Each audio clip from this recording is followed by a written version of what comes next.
Dan saya katakan pada Anda, kalau Allah mencintai orang beriman, maka pertama yang kali diberikan oleh Allah itu bukan dunia. Jika Anda sering berbuat maksiat, maka sulit bagi Anda mengerjakan ketaatan. Tapi kalau Anda mulai meningkatkan ketaatan, maka ketika Allah berikan kesempatan ini, ambil. Tiap hari diberikan. Al-imanu yazidu bil-ta'ah wa yantaqis bil-ma'siyah. Iman kadang naik, kadang turun. Kalau ingin Anda naikkan, jaga supaya nggak turun-turun, maka jagalah iman dengan ta'at. Ta'at itu wujudnya amal saleh. Amal saleh. Makanya ketika Allah menyebutkan kalimat iman pertama dalam Al-Quran, turunannya amal saleh. Alladzina yu'minuna bil ghaib wa yuqimuna as-salah. Wal 'asr innal insana lafi khusr illa alladzina amanu wa amilus salihat. Kenapa setelah kalimat iman selalu ada amal saleh? Untuk menunjukkan bahwa amal saleh ini didesain untuk menguatkan iman.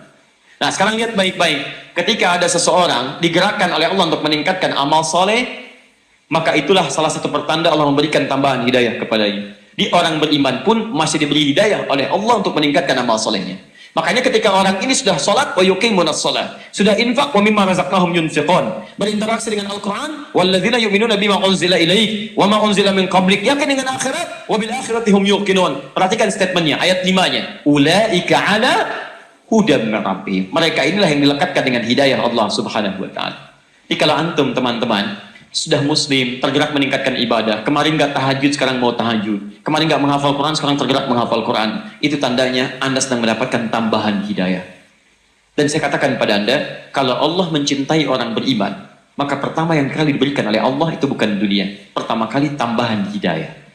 Tambahan hidayah dalam bentuk apapun, bisa dalam bentuk ta'lim, bisa dalam bentuk tambahan untuk beramal saleh, tapi hidayah diberikan. Quran surah ke-18 ayat ke-13, paling kiri pertengahan, ketika mengisahkan Ashabul Kahf yang meninggalkan kemewahan dunia, dikejar-kejar oleh pimpinan rajanya, dia mengejar tempat yang sempit hanya untuk mendekat kepada Allah. Perhatikan bahasa Qurannya, innahum fityatun amanu iman bi rabbihim wazidnahum huda. Mereka orang yang mempertahankan iman kepada Rabbnya, ketika mereka pertahankan kami tambahkan hidayah. Dan kalau hidayah ini diberikan, maka perubahan akan tampak pada kehidupan orang ini. Apa perubahannya? Dari masa yang kelam, dia akan berubah jadi orang baik. Perhatikan baik-baik ya, fokus sini, lihat baik-baik. Ini apa? Apa? Gelas. Apa isinya? Baik, isinya air. Air apa? Kalau tidak tahu, katakan. Baik, itu gampang. Isinya apa? Kalau Allah alam, air tadi kan? Air. Kata dijawab air. Airnya air apa? Tidak ada air Allah alam ya. Yang ada air putih, ya, ada air susu, air kopi dan sebagainya. Ini air bening isinya. Baik. Sekarang lihat baik-baik. Fokus baik-baik. Lihat sini, lihat sini. Ini misal teman-teman sekalian, saya akan isi gelas ini. Pertama kali bukan dengan air. Saya akan isi dengan kelereng misalnya. Penuh. Paham? Baik. Setelah kelerengnya penuh, lihat baik-baik, cukup sampai sini, sampai dengan rapat, maka saya akan masukkan misalnya air. Masuk gak? Masuk. Sekarang perhatikan baik-baik. Ketika airnya dimasukkan apa yang terjadi pada kelereng?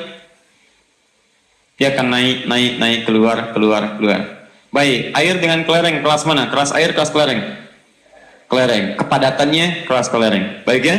Baik, sifat air H2O, dia meresap kemudian masuk dalam setiap celah yang dia temukan. Tapi dia bisa mengeluarkan sesuatu yang keras. Perhatikan baik-baik. Ketika keras bertemu dengan lembut, kita analogikan baik itu air, misalnya keras, buruk itu kelereng. Misal, lihat ketika yang baik masuk, maka yang buruk akan keluar.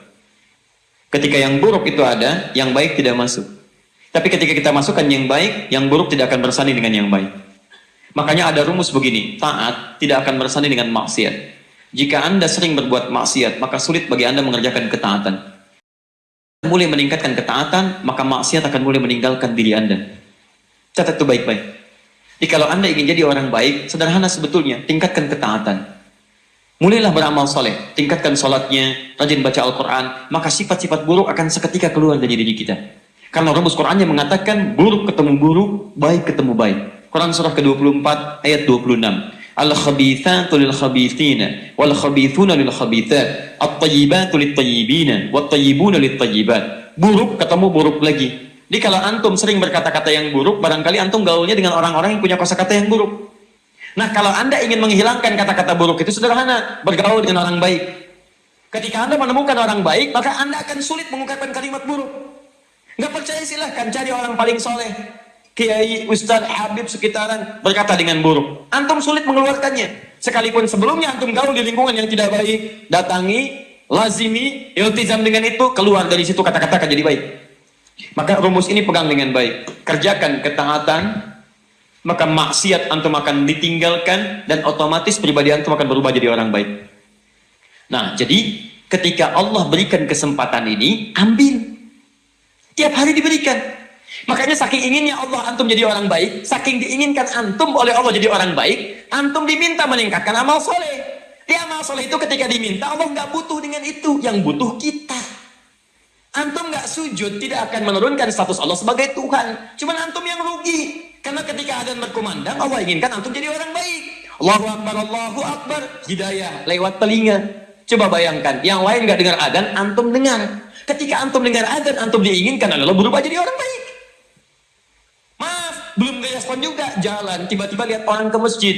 Kalau telinga sudah nggak dengar, mata diperlihatkan. Supaya antum jadi baik. Makanya ketika antum diminta sholat, turun statement di Quran surah ke-29 ayat ke-45, inna salata tanha anil fahsya wal munkar. Di sholat membuat kita jadi baik, puasa membuat kita jadi baik. Silakan cek, puasa menekan nafsu, nafsu lawannya takwa. Kalau nafsu ingin ditekan, kerjakan takwa. Haji membuat kita meningkatkan takwa. Quran surah kedua ayat 197, wa tazawwadu fa inna khairaz zadi taqwa. Zakat meningkatkan takwa semua. Jadi singkatnya, kalau antum meningkatkan taat, antum jadi orang baik. Diberikanlah hidayah dalam kehidupan. Hidayah itulah yang menyentuh ke tempat gelap tadi, Ghifar. Dari sekian orang yang hidup di Ghifar, ada satu orang namanya Jundub, yang sampai pada dirinya, sampai kapan saya mau jadi seperti ini? Sampai kapan saya disebut dengan bagian dari kegelapan? Maka mendengar informasi ada Nabi di Mekah, datang ke Mekah. Kemudian menemukan singkatnya Nabi SAW, menyatakan keislamannya. Begitu melihat kemuliaan Nabi, paras Nabi, ya ada karismanya, aura kebaikan-kebaikan, maka seketika mengucapkan syahadat beliau. Ya, dan hebatnya ketika syahadat diungkapkan, beliau mengikrarkan syahadat itu dan menyampaikan ingin berubah. Dulu saya berani pada keburukan, kenapa sekarang saya tidak berani pada kebaikan? Saya ulang ya, dulu saya berani pada keburukan, kenapa saya tidak berani pada kebaikan? Dulu saya berani ngancam orang, kenapa saya tidak berani bersyahadat di hadapan orang? Dulu saya tidak takut melakukan keburukan, dipaksa orang, pukulin orang, berhadapan dengan orang. Kenapa saya sekarang jadi takut mengucapkan syahadat di hadapan banyak orang? Maka beliau katakan pada Nabi Muhammad SAW, ya Rasulullah, saya bersumpah demi Allah, saya tidak akan tinggalkan Mekah sebelum saya bersyahadat di hadapan banyak orang di depan Ka'bah. Pada saat itu, sangat mustahil dalam logika manusia datang ke Ka'bah mengungkapkan syahadat. Karena resikonya cuma dua, kalau tidak dipukuli, eksekusi.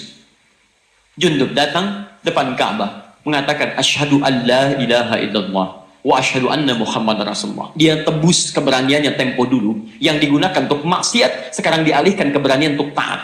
Anda bayangkan, kalau Anda dulu pernah berani maksiat, kenapa nggak berani berbuat taat? Silahkan cek. Teman-teman, sekarang kita berlomba mempraktekkan teori kebaikan pada tempatnya. Sekarang jadi masalah konsep baik dipakai di tempat yang salah. Bayangkan, kita itu seharusnya sabar dalam beribadah, sabar dalam musibah. Sekarang sabar dipakai maksiat. 3 orang mencuri motor, 1 pimpinan, 2 bawahannya, yang 1 masih baru. Begitu yang baru sedang praktek mencari motor, agak lama. Bos, susah nih, sabar, terusin dikit, sabar. Orang nyuri motor bisa sabar, kenapa antum ke masjid nggak bisa sabar? Orang nonton bola bisa sabar, kenapa antum nggak bisa sabar untuk tahajud? Silahkan cek. Orang mencuri bisa sabar, kenapa antum nggak bisa sabar dalam berinfak? Orang ngejar dunia bisa sabar, kenapa ngejar akhirat nggak bisa sabar? Jadi kadang-kadang kita tuh menempatkan yang baik bukan pada tempatnya, itu masalahnya. Itu yang disebut dengan zalim. Maka dia datang mengatakan syahadu an la ilaha illallah, syahadu anna Muhammadar Rasulullah. Apa yang terjadi? Pukulin oleh orang. Pukulin sampai lemah jatuh. Sampai ditemukan, karena dalam riwayat disebutkan oleh Sayyidina Hamzah radhiyallahu ta'ala anhu, disebutkan dikenali ini orang Ghifar. Jangan teruskan. Kalau kamu pukuli akan ada masalah dengan kafilah dagang kita, karena akan melewati daerah itu. Begitu diketahui orang Ghifar dipukuli, bagaimana nanti saat kafilah dagang kita lewat di daerah Ghifar? Maka ditinggalkanlah singkatnya beliau ini kembali kepada Nabi. Kata Nabi, saya berikan kamu tugas kembali dulu ke Ghifar di sana, dakwahkan Islam di sana, baru kembali lagi kepadaku. Singkatnya teman-teman sekalian, ditebus segala keburukan di masa lalu itu, ditinggalkan dunia kelamnya, dibawa risalah Islam. Sampai suatu saat, Madinah heboh.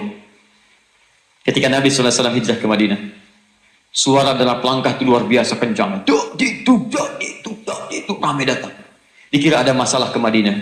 Ternyata Masya Allah, umumnya seluruh penduduk Ghifar, pada umumnya hampir semua penduduk Ghifar datang ke Madinah dan memberikan kabar gembira mereka sudah masuk Islam dengan risalah dakwah Abu Dzar Al-Ghifari.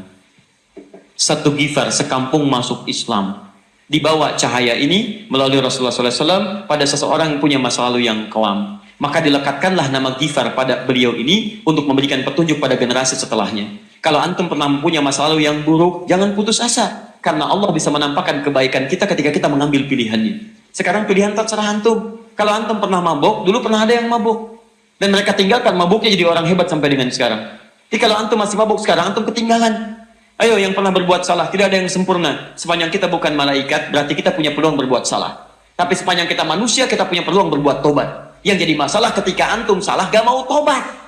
Itu hanya dimiliki oleh iblis. Antum itu bukan iblis. Bukan iblis. Bukan. Dan juga bukan malaikat. Malaikat bukan. Iblis bukan. Bukan. Jadi sepanjang bukan malaikat, bukan iblis, kita pernah berbuat salah. Kesalahan terbaik tutupi dengan kebaikan. Man ja'a bil hasanati falahu asru amsalihha.